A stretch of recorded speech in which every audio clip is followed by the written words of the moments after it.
Paracatu Rural, Jornal do Agronegócio, com Francis de Oliveira. Aô, bom? Com a graça do nosso bom Deus, está começando o seu Jornal do Agronegócio Paracatu Rural. Hoje é sexta-feira, dia 12 de junho de 2026. Sou Francis de Oliveira e é um prazer estar aqui com você. Seja bem-vindo. Destaques do dia.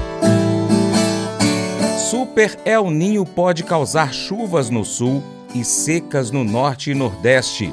Senadores repercutem medida provisória para conter o preço do diesel. Alho brasileiro ameaçado. Produtores do Alto Paranaíba, em Minas Gerais, mostram preocupação com as importações. União Europeia restringe importação de carnes, peixe e mel do Brasil. 4 municípios são incorporados à microrregião produtora do queijo artesanal do Cerro. Importações de leite voltam a subir em maio e preocupa os produtores rurais. Práticas desleais voltam a prejudicar os produtores de leite do Brasil. E você sabe quais são os principais pontos de atenção durante o manejo do ácaro da ferrugem na citricultura? Você vai saber mais a partir de agora.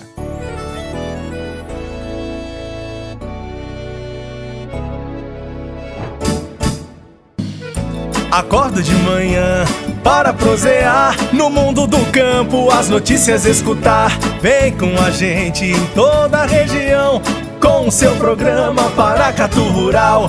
Tem notícias, informação e o mais importante, sua participação. Programa Paracatu Rural. Programa Paracatu Rural.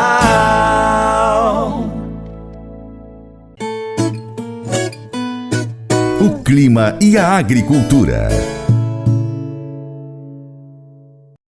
Antes mesmo da chegada oficial do inverno, especialistas e órgãos internacionais acendem o alerta para os impactos de um possível Super El Niño sobre o clima no Brasil. Com 80% de probabilidade de ocorrência entre junho e agosto, segundo a ONU, o fenômeno pode intensificar as chuvas na região sul do Brasil e agravar períodos de estiagem e seca no norte e nordeste. Renato Ribeiro tem mais informações.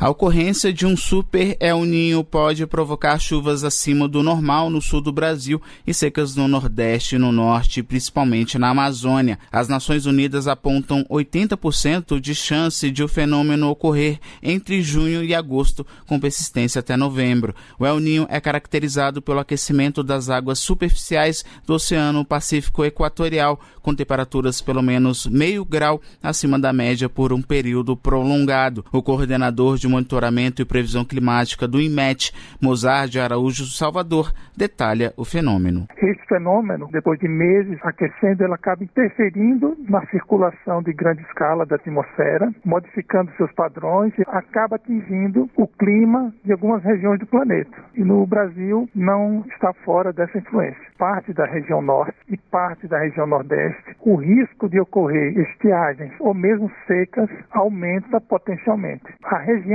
sul, ela sofre principalmente com excesso de chuvas, a frequência de temporais. O coordenador do Laboratório de Análise e Processamento de Imagens de Satélites da Universidade Federal de Alagoas, Humberto Alves Barbosa, explica que já foram detectados os primeiros efeitos associados ao El Niño no Brasil. Nesse momento, as chuvas devem intensificar um pouco na região do Rio Grande do Sul, no sul do país, e as áreas de estiagem e secas, elas começam também a aumentar no Brasil, e o número de queimadas. Esses são os impactos já em função dos primeiros sinais do El Niño no Brasil. Isso também significa que as temperaturas devem aumentar um pouco mais nesse inverno. O inverno já iniciou, o inverno meteorológico. Segundo a ONU, o mundo deve se preparar para um El Niño potencialmente forte neste ano, com a intensificação do aquecimento global e dos riscos de eventos climáticos extremos.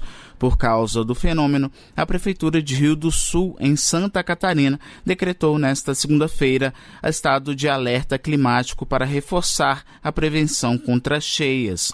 O município foi um dos mais atingidos pelas chuvas extremas de 2023. A medida busca intensificar as ações de proteção e de defesa civil diante da possibilidade de tempestades, enchentes, enxurradas, alagamentos e deslizamentos. Da Rádio Nacional em Brasília, Renato Ribeiro. Economia Rural. A medida provisória MPV 1363/2026, editada pelo governo federal, cria subsídio para produtores e importadores de óleo diesel no valor de R$ 1,12 por litro comercializado. O objetivo é estabilizar o preço e a oferta em decorrência dos conflitos no Oriente Médio. Para receber o incentivo, os interessados deverão deduzir o valor no preço de venda do combustível e identificar os descontos equivalentes nas notas fiscais. A decisão tem repercutido no Congresso Nacional e Lana Dias tem as informações. A medida provisória editada pelo governo federal cria subsídio para produtores e importadores de óleo diesel no valor de R$ 1,12 por litro comercializado.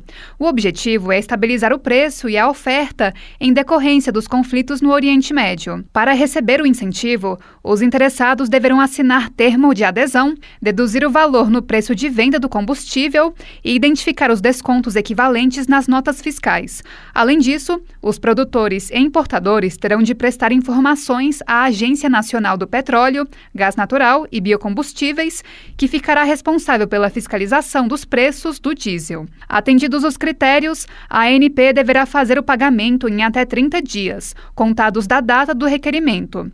Para o senador Paulo Paim, do PT do Rio Grande do Sul, a medida foi positiva, especialmente em meio à guerra no Oriente Médio. Apesar da guerra, do confronto internacional, o governo continua entregando, apresentando, para o povo brasileiro subsídios como esse do óleo diesel, para que realmente chegue lá na bomba, lá na ponta, esse subsídio que é mais de R$1. Já o senador Exalci Lucas, do PL do Distrito Federal, espera que o incentivo tenha efeito real nos preços oferecidos ao consumidor. O transporte é essencialmente rodoviário, portanto, esse preço do diesel com relação à guerra do Irã, isso acaba comprometendo a economia. Então, nada mais justo que o governo realmente incentivar, reduzir um pouco. Espero que isso chegue na bomba, porque muitas vezes também é dado desconto e o consumidor acaba pagando o mesmo preço. A subvenção entrou em vigor em 1º de junho e valerá até 31 de dezembro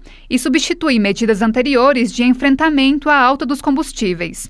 O Ministério da Fazenda poderá interromper ou mudar o valor a cada 2 meses, desde que haja comunicação prévia com o beneficiário, pelo menos 15 dias antes. Além do subsídio para o diesel, o texto posterga o prazo das tarifas de navegação aérea vencidas em setembro, outubro e novembro para o dia 4 de dezembro deste ano. A medida provisória precisa ser analisada pelo Congresso Nacional. Sob supervisão de Samara Sadek, da Rádio Senado, Lana Dias. Confira depois do intervalo. União Europeia restringe importações de carnes, peixe e mel do Brasil. Esta e outras, já já. Paracatu Rural, Jornal do Agronegócio, com Francis de Oliveira.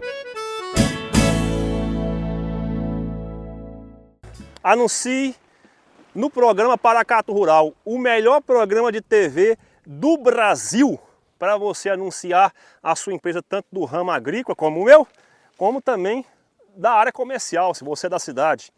Você que está querendo aumentar as suas vendas, render, fazer crescer, igualzinho minha produção de silagem, olha aqui para vocês verem, a minha produção de silagem é com o programa Paracatu Rural. Siga também o agrônomo Fabrício Andrade, que é parceiro do Paracatu Rural e parceiro também do Francis de Oliveira, que é o âncora desse programa que faz a sua empresa crescer. Meu amigo, você está perdendo seu tempo. Já pega o telefone que está aparecendo aqui na tela e liga diretamente para o Francis, conversa com esse rapaz, gente boa aí, para você aumentar suas vendas. Um abraço, até o próximo vídeo. Paracatu Rural, Jornal do Agronegócio, com Francis de Oliveira.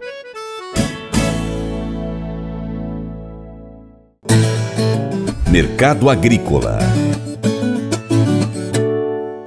Minas Gerais é responsável por cerca de metade da produção nacional de alho e enfrenta preocupações com o aumento das importações do produto da Argentina e da China. Em audiência pública realizada em São Gotardo, produtores rurais denunciaram concorrência desleal e cobraram medidas para garantir condições mais equilibradas de mercado. Segundo os participantes, acordos comerciais e decisões judiciais têm favorecido importadores, impactando a competitividade da produção mineira. Acompanhe a reportagem de Ricardo Beghini. Minas Gerais produz metade do alho nacional e essa cadeia produtiva mineira está sob grave ameaça, segundo os produtores da região do Alto Paranaíba. O problema está na concorrência com a Argentina e a China, que se aproveitam de acordos firmados com o governo brasileiro. Decisões judiciais também têm favorecido os importadores. Hoje o alho ele está cotado na China a $10, chegando aqui no Brasil a menos R$100. Haja vista que o nosso custo de produção está em torno de R$140 a R$150 a caixa de 10 quilos. Então é impossível concorrer com essa importação do alho chinês e do argentino. A região do Alto Paranaíba produz mais de 60% do alho mineiro. A cultura, que foi introduzida pelos imigrantes japoneses, tem sido impactada com o preço injusto dos concorrentes. As plantações daqui ocupam uma área de 8.000 hectares na região e a safra total é vendida a R$2,5 bilhões, segundo a Associação Mineira de Produtores de Alho. Um dos temperos mais antigos e mais usados na culinária mundial, o alho se tornou o produto mais importante do Alto Paranaíba, especialmente para os municípios de Rio Paranaíba, Campos Altos e aqui em São Gotardo. A concorrência coloca em risco também os empregos. Cada hectare plantado como este aqui, o equivalente a quase um campo de futebol, gera 16 postos de trabalho diretos e indiretos. É uma injustiça do ponto de vista de desenvolvimento, de ponto de vista social, porque aqui gera muitos empregos, aqui é a maior região produtora de alho do país, né? E, na verdade, com uma concorrência predatória, quer dizer, a importação da China, através de algumas empresas, ela faz com que o nosso alho aqui fica mais caro e eles têm uma produção mais barata. A audiência pública da Comissão de Agropecuária lotou o auditório do Parque de Exposições de São Gotardo. Os produtores presentes cobraram medidas efetivas de proteção contra a importação de alho, a chamada política anti-dumping. A gente tem essa demanda por importação, então o que é necessário é que se legalize, coloque regras para que esse alho ele entre de forma adequada, né? Que a gente possa colocar no momento certo, né? Para que não tenha concorrência em um momento com a safra brasileira, né? Então essas regras elas são muito importantes. A deputada Lude Falcão, que propôs a audiência pública, vai apresentar na Assembleia projeto de lei para assegurar a isonomia entre o alho nacional e o importado, por meio de medidas administrativas, tributárias e de incentivo.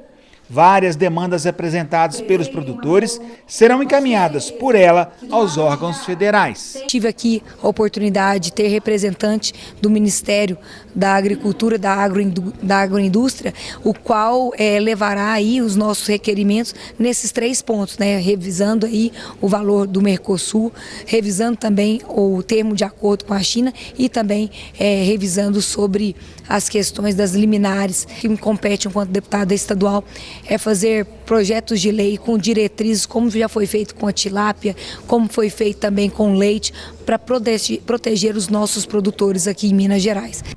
Mercado Pecuário. A União Europeia decidiu suspender as importações de carnes, tripas, peixes e mel produzidos no Brasil após concluir que o país ainda não oferece garantias suficientes de cumprimento das exigências sanitárias do bloco. A medida, que passa a valer em setembro, representa um novo desafio para as exportações brasileiras de proteínas animais e deve exigir mudanças na legislação e no sistema de rastreabilidade dos produtos para que o Brasil volte a ter acesso a um dos seus principais mercados internacionais. Essa medida prejudica tanto grandes quanto pequenos produtores rurais, inclusive os agricultores familiares, que são responsáveis principalmente pela cadeia de produção do mel. Acompanhe mais detalhes na reportagem de Cristiane Ribeiro. Carnes, tripas, peixe e mel produzidos no Brasil não serão mais importados pelos 27 países que compõem a União Europeia. A decisão de excluir o Brasil da lista de países autorizados a exportar esses produtos para os países do bloco europeu foi confirmada pela União Europeia e deve entrar em vigor a partir do próximo dia 3 de setembro. Segundo a Comissão Europeia, o veto não significa que a carne brasileira esteja contaminada por medicamentos, mas porque o Brasil não conseguiu comprovar que seus produtores atendem algumas das exigências sanitárias europeias, especialmente que não utilizam medicamentos antimicrobianos para tratar e prevenir infecções em animais. Em abril deste ano, o governo brasileiro proibiu parte dos antimicrobianos usados para estimular o crescimento e aumentar a produtividade anual, mas a União Europeia avaliou que ainda faltam garantias adicionais. A União Europeia é um dos principais mercados para as proteínas animais brasileiras. No caso da carne bovina, o bloco europeu aparece entre os maiores destinos das exportações brasileiras em valor. Para voltar à lista dos países autorizados a vender os produtos vetados, o Brasil precisará comprovar que cumpre integralmente as regras europeias durante todo o ciclo de vida dos animais exportados. Para isso, o país pode ampliar ainda mais as restrições legais aos medicamentos ou criar mecanismos mais rígidos de rastreabilidade para provar que os produtos exportados não utilizam as substâncias proibidas na Europa. Com informações da Agência Brasil, da Rádio Nacional no Rio de Janeiro, Cristiane Ribeiro. Vamos, depois do intervalo, conferir as informações do mercado do leite. Importações de leite voltam a subir em maio e preocupa os produtores, então não saia daí. Paracatu Rural, Jornal do Agronegócio, com Francis de Oliveira. E você que é empresário do ramo rural ou do ramo comercial, faça a sua propaganda, a divulgação da sua empresa no programa Paracatu Rural. É o programa que eu estou recomendando para você. Paracatu Rural é o programa mais escutado aqui na região de Paracatu, noroeste de Minas e, se brincar, toda Minas Gerais. Faça propaganda aí que você não tem nada a perder, meu amigo. Eu recomendo e recomendo muito. E ó, Paracatu Rural é sinônimo de trabalho, é sinônimo de aumento de vendas para a sua empresa. Se você anunciar o Paracatu Rural, com certeza a sua empresa vai ter altos rendimentos, como a minha silagem aqui. E por enquanto é isso, um abraço e até o próximo, se Deus quiser. Paracatu Rural, Jornal do Agronegócio, com Francis de Oliveira.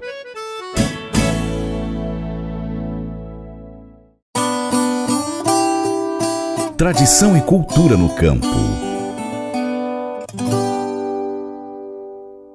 A tradição do queijo artesanal mineiro ganhou um novo impulso com a ampliação da microrregião produtora do queijo Minas Artesanal do Cerro. Durante o 8º Festival do Queijo Artesanal de Minas, realizado em Belo Horizonte, o governo de Minas anunciou a inclusão de 4 municípios na região reconhecida, medida que fortalece a cadeia produtiva, valoriza o modo tradicional de produção e amplia as oportunidades de mercado para os produtores. Em um momento de expansão e crescente reconhecimento nacional e internacional dos queijos artesanais do estado. Sônia Neri tem mais informações direto da Agência Minas. 4 municípios passam a integrar a microrregião produtora do queijo Minas Artesanal do Cerro. Carmésia, Guanhães, São João Evangelista e Senhora do Porto. O anúncio foi feito pela SEAPA, Secretaria de Estado de Agricultura, Pecuária e Abastecimento, durante o 8º Festival do Queijo Artesanal de Minas, realizado em Belo Horizonte. A inclusão dos 4 municípios reconhece o modo de fazer dos produtores locais e reforça o valor cultural e econômico dos queijos artesanais de Minas. O reconhecimento é resultado do trabalho conjunto da SEAPA, Emater, EPAMIG e IMA, Instituto Mineiro de Agropecuária. Segundo a SEAPA, a inclusão permite aos produtores agregar valor ao produto e expandir mercados. Agora, a microrregião do Cerro passa a contar com 16 municípios, incluindo Alvorada de Minas, Coluna, Conceição do Mato Dentro, Congonhas do Norte, Dom Joaquim, Materlândia, Paulistas, Rio Vermelho, Sabinópolis, Santo Antônio do Itambé, Serra Azul de Minas e o próprio Cerro. Da Agência Minas, Sônia Neri. Mercado do Leite. O mês de maio foi marcado por avanço no volume total das importações e das exportações de lácteos. As importações somaram 220,3 milhões de litros em equivalente leite, enquanto as exportações atingiram 5,8 milhões de litros em equivalente leite. Apesar do aumento nas exportações, o saldo da balança comercial de lácteos permaneceu negativo. Em maio, o déficit foi de 214,6 milhões de litros em equivalente leite, resultado mais deficitário que o observado no mês anterior, abril, acompanhando o crescimento do volume importado no período, conforme as informações divulgadas pelo portal Milk Point. O Rafael Mendonça traz mais detalhes para a gente, direto da redação. As importações de leite registraram aumento de 13,5% em relação ao mês anterior e de 28,2% na comparação com maio do ano passado. O resultado reforça que os volumes importados seguem em patamares relevantes, sustentados pela competitividade dos produtos externos frente aos nacionais. O câmbio também segue como um fator importante nessa dinâmica, já que o dólar, em patamares mais baixos, contribui para tornar os produtos importados mais atrativos no mercado brasileiro. Os principais movimentos observados nas importações foram para os iogurtes, que apresentaram um avanço expressivo, com aumento de 100% no volume importado, vindo principalmente do Mercosul. Já os queijos registraram alta de 2% no volume importado, puxado principalmente por países da Europa, como França, Itália e Holanda, em um cenário favorecido pelo câmbio e pelas discussões em torno do acordo Mercosul-União Europeia. O soro de leite apresentou retração de 6%. Já o leite em pó integral, produto de grande relevância na cesta de importações, registrou aumento de 1%, enquanto o leite em pó desnatado apresentou avanço de 12% nas importações, representando 14% do total de lácteos importados no mês. Já em relação às exportações, maio apresentou aumento de 46% frente ao mês anterior, passando de 3.900.000 litros em equivalente leite em abril para 5,8 milhões em litros de equivalente leite em maio. Apesar da recuperação mensal, o volume exportado ainda ficou 20% abaixo de maio do ano passado, quando as exportações somaram 7 milhões de litros. Esse movimento mostra uma melhora pontual nos embarques, mas ainda dentro de um cenário de baixa competitividade dos produtos brasileiros no mercado internacional. Nas exportações de maio foram observados os seguintes movimentos. O soro de leite, principal item da pauta exportadora, apresentou aumento de 37%. A manteiga registrou avanço de 72%, sendo 12% da cesta de exportações. E o leite condensado apresentou crescimento de 74% em relação ao mês anterior, respondendo por 17% das exportações brasileiras. Em maio, as importações voltaram a avançar e permaneceram em patamares elevados, reforçando a competitividade dos produtos externos no mercado brasileiro. O movimento segue associado ao câmbio mais favorável, aos preços internacionais e à atratividade de alguns produtos importados frente aos nacionais. No curto prazo, caso o dólar permaneça em níveis mais baixos e os preços internacionais sigam competitivos, as importações tendem a continuar em volumes relevantes. Esse cenário pode manter a entrada de derivados no país e limitar movimentos mais intensos de valorização no mercado interno, especialmente em produtos com maior participação na pauta importadora, como os leites em pó e os queijos. Apesar da recuperação mensal das exportações, os embarques brasileiros ainda permanecem abaixo dos volumes observados no ano anterior, indicando que o país segue com menor competitividade no mercado internacional. Dessa forma, os próximos meses exigem atenção à evolução do câmbio, dos preços internacionais, do ritmo de importação e também da resposta da produção doméstica. Direto da redação, Rafael Mendonça. Notícias do Leite. Cada dia que passa, a situação do produtor de leite brasileiro piora. De acordo com a Confederação da Agricultura e Pecuária do Brasil, a CNA, produtores de leite têm enfrentado concorrência com preços artificialmente baixos nos últimos anos. E as importações bateram novo recorde em 2026. Argentina e Uruguai foram responsáveis por 90% dos 604 milhões de litros em equivalente leite, a preços carregados de distorções de até 60%. No entanto, mesmo reconhecendo a prática de dumping, o Comitê Executivo de Gestão da Câmara de Comércio Exterior, GSEX-CAMEX, optou por não impor medidas imediatas contra o comércio desleal na importação de leite em pó da Argentina e do Uruguai. Para falar mais sobre esse tema e os impactos diretos na cadeia láctea brasileira, o jornalista Estevão Damásio, da CNA, recebe o assessor técnico da CNA, Guilherme Dias, que inclusive participou do nosso programa através de uma entrevista com o nosso repórter Rafael Mendonça. Ele comenta sobre a decisão do governo federal e como o setor reagiu a essa prática de mercado. Agora, teve uma decisão recente do governo que me parece não agradou o segmento, não o setor.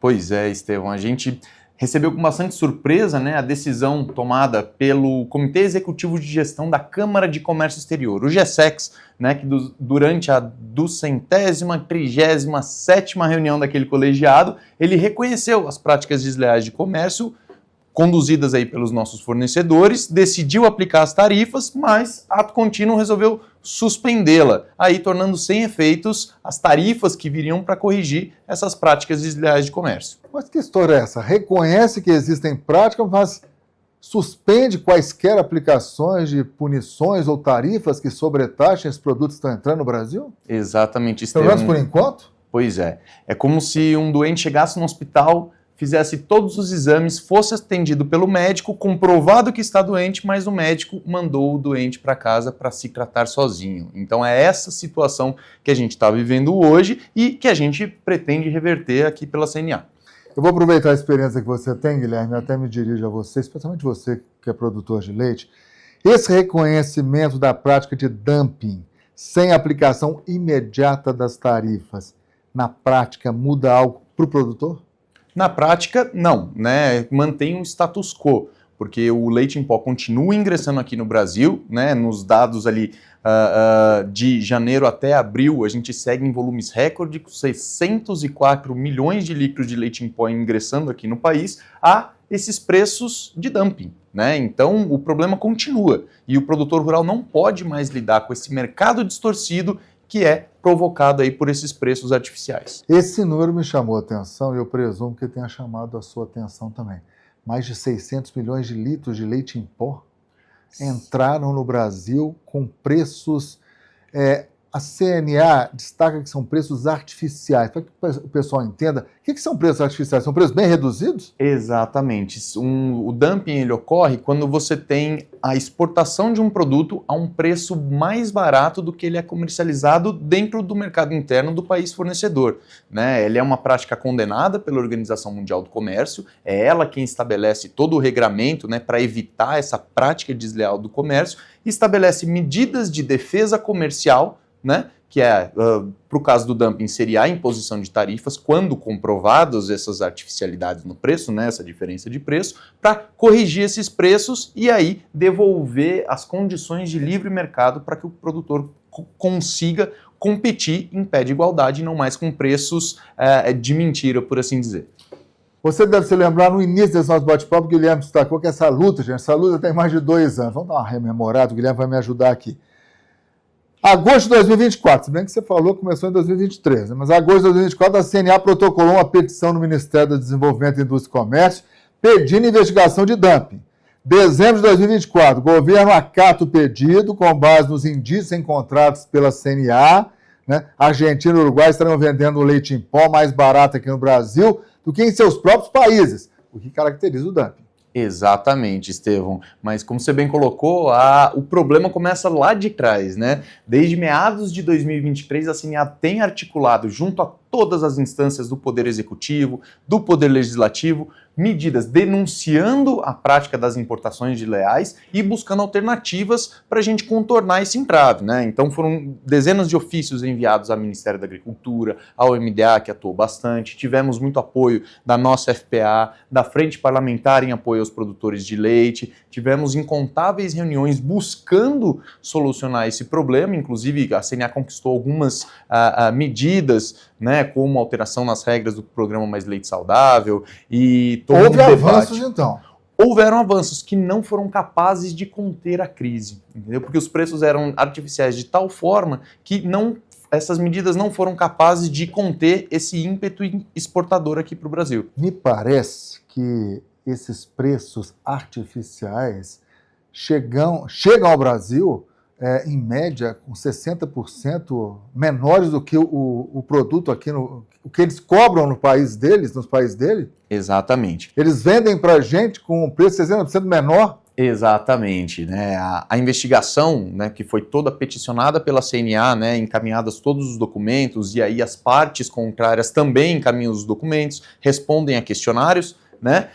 E a própria autoridade investigadora brasileira, né, que é o Departamento de Defesa Comercial do Ministério do Desenvolvimento da Indústria, Comércio e Serviços, com base nos cálculos que eles conduziram a partir das respostas dos questionários das origens exportadoras, eles encontraram margens de dumping que chegaram a 60% para a Argentina, a 50% para o Uruguai. Naturalmente que varia, né, com os preços de cada empresa, né, são 7 no total exportadores que participaram do processo, 4 da Argentina e 3 do Uruguai, mas ele chegou ao valor máximo de 61% para a Argentina e de 50% para o Uruguai. Essas comprovações aconteceram recentes, gente. Nós estamos falando de abril deste ano. Exatamente. Sendo que em dezembro do ano passado, o segmento ganhou um presente de Papai Noel, acreditava-se, né? Porque o presidente em exercício, né, Geraldo Alckmin, na época, né, ele não estava em exercício, ele já estava exercendo a vice-presidência normalmente.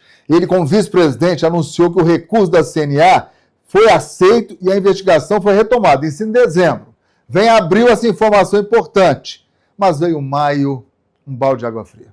Estevão, foram muitas reviravoltas nessa investigação, né? A partir do protocolo da CNA lá em agosto de 2024, delongou 4 meses para que a investigação fosse aberta. Abriu a investigação, participamos de todo o processo, trocando documentos, respondendo informações, enfim, toda a condução feita dentro do devido processo legal. Em agosto do ano passado tivemos a maior das reviravoltas na investigação, que foi justamente o MDIC mudando o entendimento, passando a querer comparar o leite em pó importado com o leite em pó aqui do Brasil, né? O que não faz sentido, porque isso exclui o produtor de leite in natura, do acesso a essas ferramentas de defesa comercial. E é justamente o produtor quem sente os impactos dessas importações, não é mesmo? Então, eu acho que é interessante nós aprofundarmos essa sua fala, que eu acho muito importante e didática.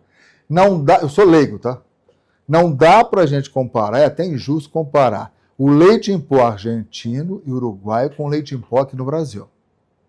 Não dá para comparar. Não é uma questão de você ver o preço que eles praticam lá com o preço do leite em pó aqui.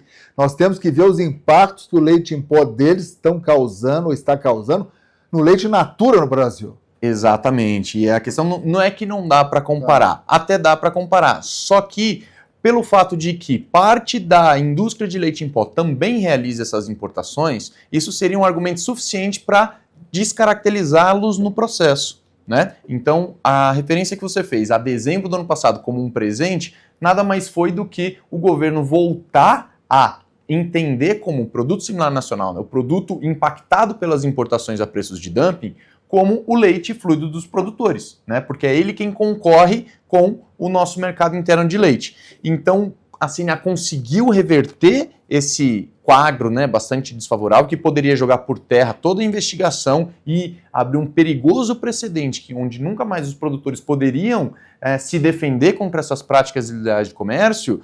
Nós conseguimos reverter e aí a investigação voltou ao seu curso normal. Depois dessa retomada da investigação para o seu curso normal, aí é que em abril agora deste ano foi divulgada a nota técnica com os fatos essenciais que encontrou essas margens de dumping aí elevadíssimas pelos nossos fornecedores. O reconhecimento de que há o dumping, mas por enquanto as tais tarifas não entrarão em vigor, estão suspensas. Mas vem cá, Guilherme, você é economista. Não, eu sou zootecnista. Mas entende muito de economia. Aprendemos bastante no processo. Vem cá, e essa argumentação do governo de que ele está muito preocupado com reflexos negativos na economia? Exatamente, é um ponto de relevância porque foi ele que impediu que as tarifas ficassem vigentes, né? Então, a CNA apresentou a investigação, o governo reconheceu que existe o dumping, aplicou tarifas, mas decidiu suspender porque está com receio de que isso traga um reflexo na inflação.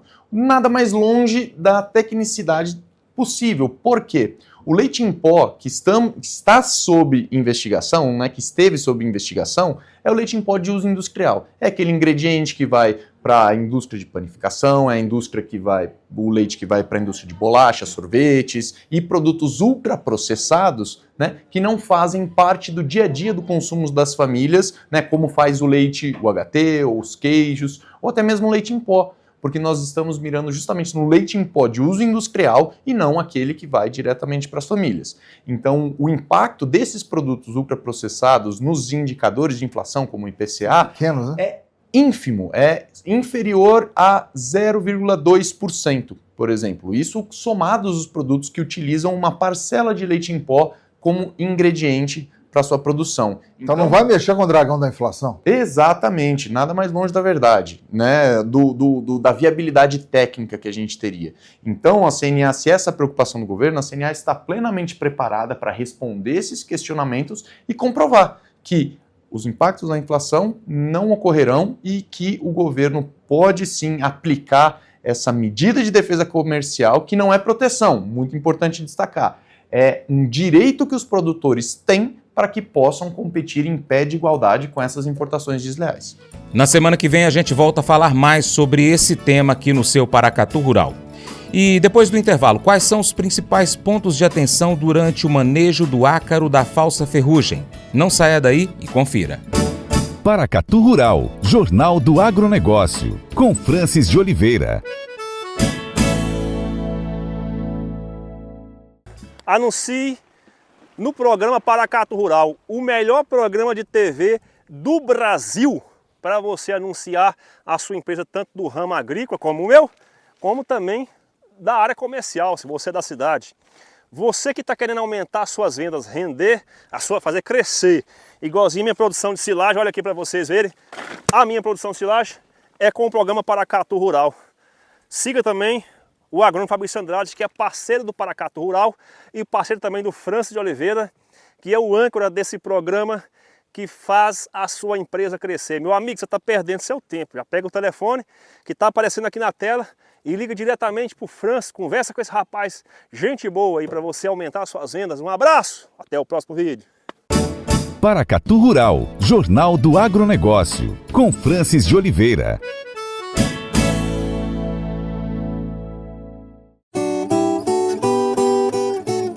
Minuto Hortifruti.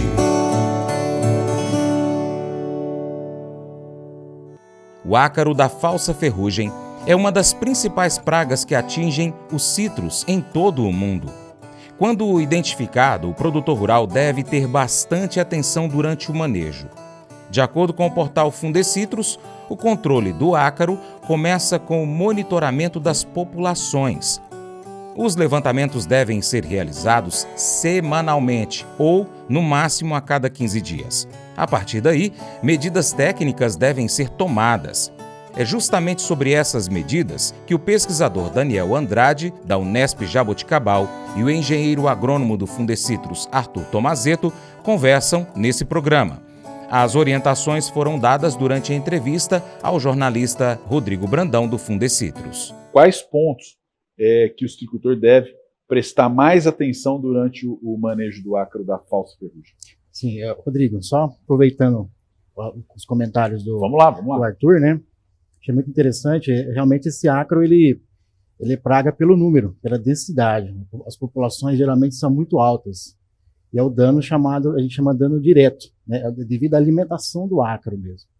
O ácaro da leprose, o psilídeo, é um dano indireto, que vai provocar uma doença, algo assim. Esse ácaro não, é o número, por exemplo.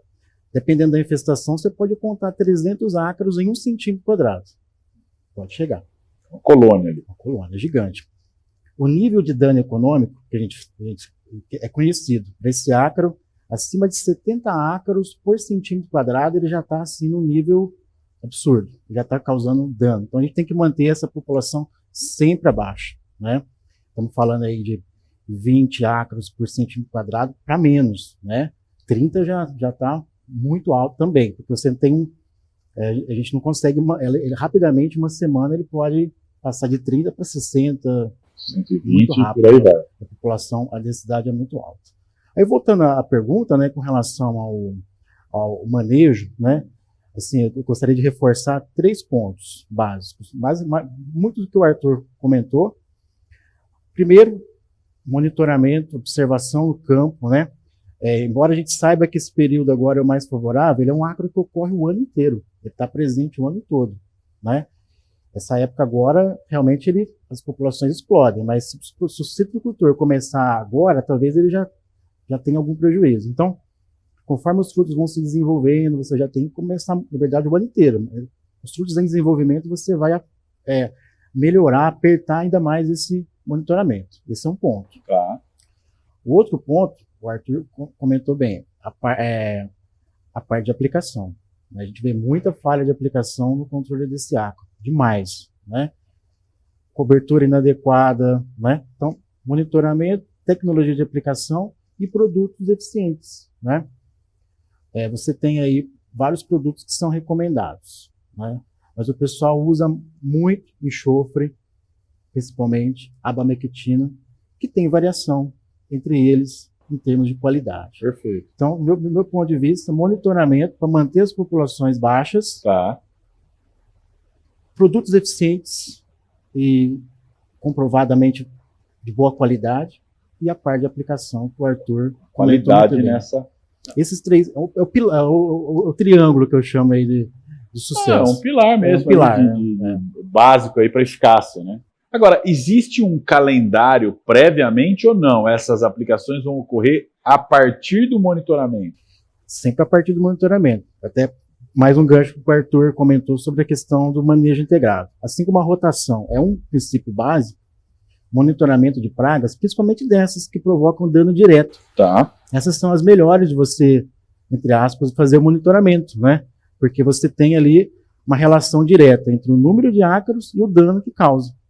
Então, quando você vai fazendo o monitoramento, o nível que você já sabe que pode provocar prejuízo, você entra com o controle. Esse é o ideal. Principalmente para essa praga. Não adianta fazer uma janela fixa aí. Essa praga não vai fazer o menor sentido, porque o dano dele é direto. Se não tiver o ácaro, não vai ter. Tá bom. E o controle preventivo, também não. Os produtos geralmente têm baixo residual, não vai fazer muito. Monitorou, identificou, aplicou. Esse geralmente é o que eu considero 3 pontos muito importantes. E a utilização, é verdade que a utilização excessiva de fungicidas pode dificultar o manejo? E por quê? Se sim.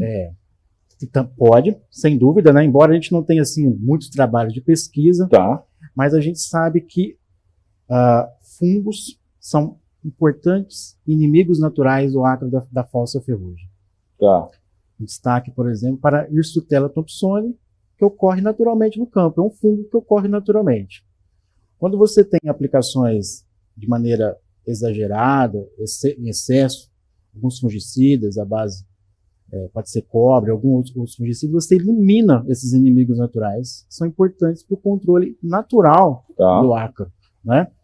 E pode ter algum outro efeito também, assim, de ressurgência, de efeito hormese, que a gente não sabe bem, isso não é comprovado.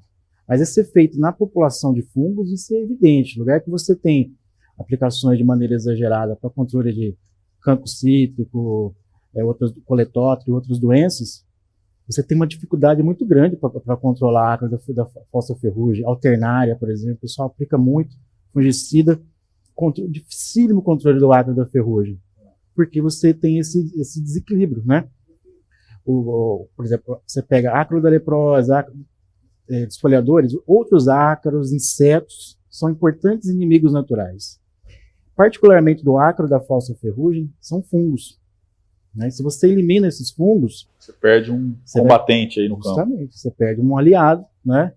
Claro que a gente não vai deixar de usar os produtos que são importantes para controlar. Claro. Mas tem que ser de maneira, né? Acho que a palavra-chave é equilíbrio.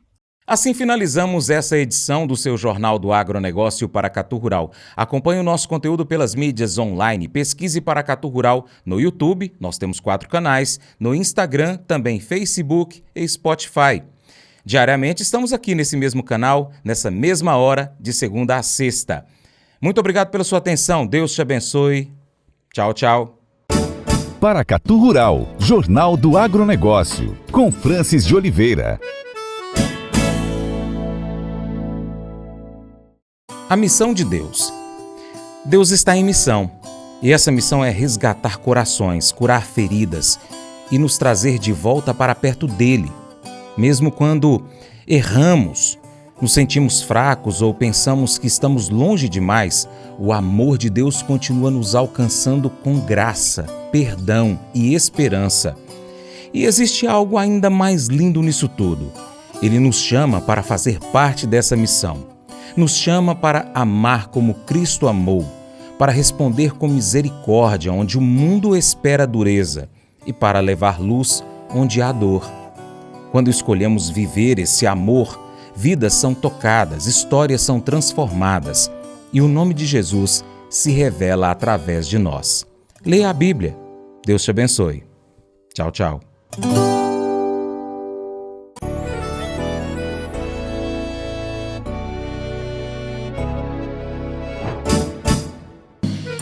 Acordo de manhã para prosear no mundo do campo, as notícias escutar. Vem com a gente em toda a região com o seu programa Paracatu Rural. Tem notícias, informação e o mais importante, sua participação. Programa Paracatu Rural. Programa Paracatu Rural.